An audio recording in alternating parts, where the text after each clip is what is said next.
Je vous salue dans le précieux nom de notre Seigneur Jésus et bienvenue à ce nouveau numéro de Lève-toi et brille. Je voudrais dans ce nouveau numéro de Lève-toi et brille vous exhorter à avoir du courage, à tenir bon et à ne pas vous laisser décourager parce que ce soit dans notre pays ou dans le monde entier, nous traversons des temps plus ou moins difficiles. Nous traversons ce qu'on appelle des crises. C'est-à-dire c'est des moments où tout ne se passe plus comme avant. Les équilibres qui étaient acquis ne le sont plus. Des choses que vous aviez toujours faites qui marchaient désormais ne marchent plus. Bref, vous ne savez plus où donner de la tête. Parce que ce qui avait toujours assuré votre survie ne va plus suffire désormais à le faire. Euh, la manière dont vous aviez l'habitude de vivre pour vous en sortir ne va plus fonctionner. Quand cela est comme ça, l'homme perd ses équilibres, il perd ses repères, il perd donc sa tranquillité. Parce que nous aimons bien les choses stables, nous aimons bien savoir que les choses vont bien se passer et comme nous avons prévu qu'elles se passent. Hélas, à chaque crise, le mot crise vient du mot croix aussi, nous nous retrouvons un peu à un carrefour. Un carrefour où il faut changer de chemin. On a le choix de continuer sur le chemin où on était, mais en général, le problème justement, c'est que ça ne marche plus. Ou alors on a le choix entre cette solution qui consiste à continuer sur le même chemin ou une autre solution qui consiste à changer de chemin, à prendre une autre voie, à changer de direction. Et cela nous fait toujours peur parce que nous ne savons pas qu'est-ce qu'il y a sur ce nouveau chemin, ni comment cela va se passer. Nous ne savons pas aussi les conditions qu'il faut remplir, les choses à maîtriser, à connaître pour réussir ce nouveau chemin. C'est quelque chose qui peut nous effrayer parce que sur l'ancien chemin, nous avions pris le temps d'apprendre, nous avions un repère, nous savons ce qui marche, ce qui ne marche pas. Nous n'avons pas, essai-erreur, fini par trouver quelque chose qui marche plus ou moins. Eh bien, je voudrais vous dire que c'est des choses qui sont hélas normales, c'est des choses qui arrivent souvent dans la vie. Comme quand on se déplace en voiture, en moto ou à pied, on va arriver à des carrefours où on va devoir choisir dans quelle direction on va aller.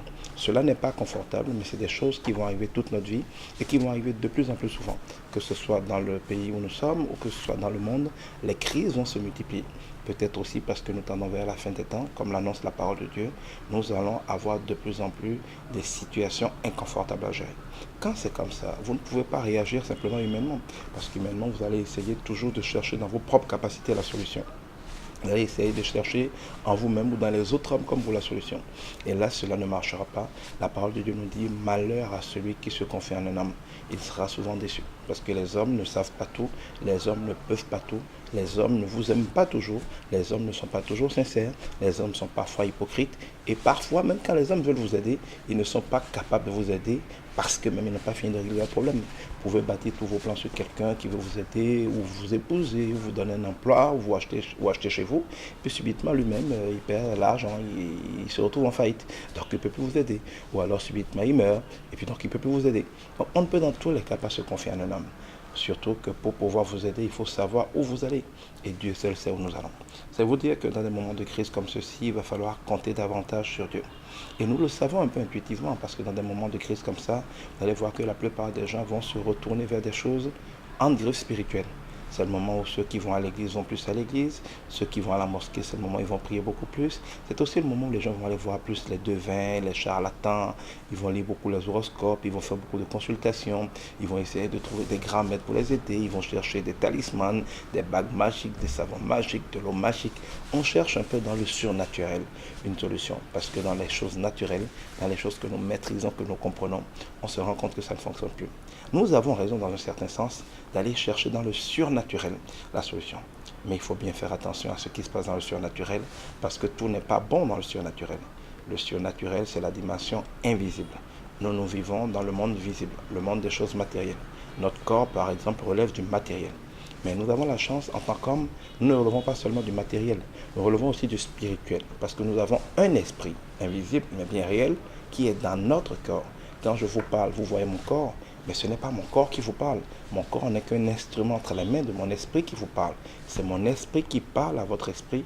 Nos corps ne sont que des médiateurs entre nos esprits. C'est donc l'esprit qui est l'homme. Quand vous dormez, que vous rêvez, votre corps est inanimé, il dort, mais votre esprit est en train de travailler. Vos rêves sont des choses qui se passent dans votre esprit. Il y a beaucoup de choses qui nous montrent au quotidien que nous avons un esprit. Je peux être là, immobile, ne rien faire, mais pendant ce temps, je suis en train de réfléchir, de penser, d'aller dans le passé, de penser au futur, de programmer des choses, de méditer des choses, d'imaginer des choses. Donc, pendant que mon corps est au repos, il y a quelque chose en moi qu'on ne voit pas, mais qui fonctionne. Ce quelque chose, c'est notre esprit. La vérité, c'est que c'est l'esprit qui est éternel. Les choses invisibles sont les vraies choses. Elles sont éternelles. Les choses visibles sont des choses qui ont été formées, qui sont ponctuelles, qui ont découlé des choses invisibles. Et toute chose qui est formée va perdre tôt ou tard sa forme. Mais les choses invisibles, comme notre esprit, sont éternelles. Et comme notre esprit, il y a des choses invisibles dans la dimension invisible. Dieu est invisible. Les anges sont invisibles. Notre esprit, connecté à l'esprit de Dieu, si nous sommes un enfant de Dieu, est invisible. Mais nous avons là un premier côté du royaume invisible, le côté de Dieu. Mais en face du côté de Dieu, il y a une autre armée. C'est l'armée satanique. C'est l'armée de l'enfer. Vous avez Satan qui est aussi un ange, donc invisible. Vous avez ces démons qui sont invisibles. Vous avez les esprits de tous les hommes qui travaillent avec eux, les sorciers et pas mal de gens qui sont un peu des collaborateurs terrestres de ce règne satanique. Et pour agir en esprit, vous avez deux possibilités. Ou vous vous confiez au diable, vous allez voir les sorciers, les charlatans, des gens comme ça, auxquels vous donnez procuration pour agir pour vous dans l'invisible. Vous allez aller dans le règne satanique et du règne satanique, essayez d'agir pour vous. Et comme vous le savez, rien de bon ne peut venir de l'enfer. Même quand il fait semblant de vous aider, c'est pour que vous tombiez mieux et que vous soyez mieux brisé. Ou alors vous allez choisir le deuxième camp, le camp de Dieu. Vous allez aller dans l'invisible par Dieu, vous allez vous connecter au Saint-Esprit de Dieu. Et de ce côté, vous pourrez avoir des choses qui vont vous être une bénédiction éternelle. Et donc, nous sommes dans des temps difficiles, au Bénin et dans le monde entier. C'est des moments où il faut apprendre à jouer en esprit. Il faut s'équiper pour jouer en esprit. Il faut connaître Dieu. Il faut apprendre à marcher en esprit. C'est l'une des choses que vous allez continuer à apprendre. Tu lèves-toi et brille. Parce que dans les temps difficiles, les justes vivront par la foi. C'est-à-dire qu'il faudra d'abord être juste, connaître Dieu. Ensuite, marcher par la foi, c'est-à-dire marcher par la parole de Dieu, si vous voulez vous en sortir. Dieu vous aidera. Que Dieu vous bénisse.